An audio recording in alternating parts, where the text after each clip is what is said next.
नमस्कार, आप देख रहे हैं टाइम्स न्यूज और मैं हूं आपके साथ छवि। मोदी सरकार में केंद्रीय मंत्री बनने के बाद पहली बार मध्य प्रदेश पहुंचे नागरिक उड्डयन मंत्री ज्योतिरादित्य सिंधिया 3 दिवसीय मालवा निमाड़ दौरे पर हैं।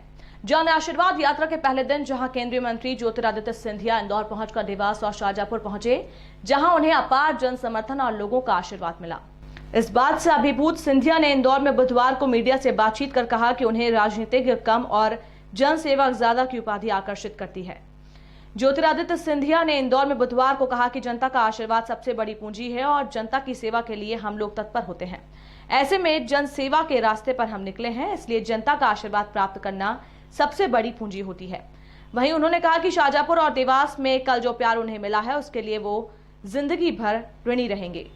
वहीं उन्होंने पीएम मोदी, गृह मंत्री अमित शाह और बीजेपी अध्यक्ष जेपी नड्डा द्वारा सौंपी गई नगर विमानन क्षेत्र की जिम्मेदारी के लिए आभार माना और कहा कि पूरे देश में विस्तृत तरीके से नगर विमानन क्षेत्र का जाल बिछाना और आम जनता को यात्रा की सुविधा पहुंचाना ये पीएम मोदी की मंशा है और उस मंशा के अनुरूप कार्य करने का उनका संकल्प है।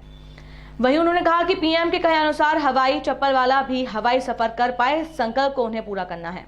उन्होंने कहा कि नगर विमानन क्षेत्र में विकास हुआ और उन्हें विश्वास है कि आने वाले 10 वर्षों में भारत का नागरिक हवाई सेवा के जरिए ही यात्रा करेगा, जिसके लिए एक जाल पूरे देश में बिछाना होगा। जनता की आशीर्वाद सबसे बड़ी पूंजी और जनता की सेवा के लिए हम लोग तत्पर होते हैं। इसलिए राजनीतिज्ञ कम और जनसेवक ज़्यादा मेरे लिए वो उपाधि ज़्यादा आकर्षित है। और जनसेवा के रास्ते पे अगर हम निकले हैं तो जनता का आशीर्वाद प्राप्त करना ये सबसे बड़ी पूंजी होती है ज़िंदगी में। और जो कल भव्य शाहजहांपुर और देवास में स्वागत हुआ, मैं ज़िंदगी भर शाहजहांपुर और देवास की जनता का ऋणी रहूँगा। जो पद और जिम्मेदारी मुझे दी गई है प्रधानमंत्री नरेंद्र मोदी जी के द्वारा, हमारे पार्टी के अध्यक्ष जेपी नड्डा जी के द्वारा और गृह मंत्री अमित शाह जी के द्वारा, मैं उनका कृतज्ञ हूँ। और नागर विमानन क्षेत्र को पूरे देश में विस्तृत तरीके से जाल बिछाना और आम जन को इस यात्रा की सुविधा पहुंचाना, ये प्रधानमंत्री जी की मंशा है और उस मंशा के अनुरूप कार्य करने का पूरा संकल्प मेरा है। जो प्रधानमंत्री जी बार बार कहते हैं कि हवाई चप्पल वाला भी हवाई सफ़र कर पाए, इस संकल्प को हमें साकार करना है। और भारत में वो क्षमता है, जैसे हम देख रहे हैं और अनुभव कर रहे हैं पिछले 1 महीने में, जो नए रूट्स शुरू की गई हैं, पिछले 4 सालों में जो नए हवाई अड्डे शुरू किए गए हैं, जो द्वितीय विश्व युद्ध के बाद नागर विमानन के मानचित्र से उड़ाई गई थी, दोबारा स्थापित हो गई हैं। और आज उन छोटे छोटे शहरों से, जरसुगुड़ा हो उड़ीसा का, रूपसी हो आसाम में, इन छोटे छोटे शहरों में भी करीब 140 से 170 फ्लाइट्स प्रति माह निकल रही हैं।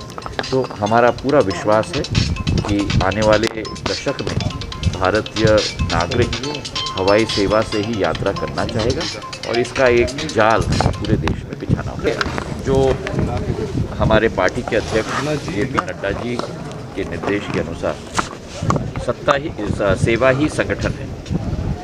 और चाहे आप संगठन में हो, चाहे आप सत्ता में हो, सेवा भाव के साथ ही हमें ज़मीन पर उतरना है। और ये उसी बात का एक छोटा सा उदाहरण है, जहां अभी बाढ़ पीड़ित पूरे हमारे 8 जिलों 9 जिलों में, श्योपुर, मुरैना, भिंड से लेकर विदिशा तक हम लोग राहत सामग्री पहुंचाने की कोशिश कर रहे हैं। और ये सारे ट्रक्स खाद्यान्न के साथ इन सभी जिलों में जाएंगी और हमारे क्षेत्र की जनता को राहत जरूर दिलवाएंगी।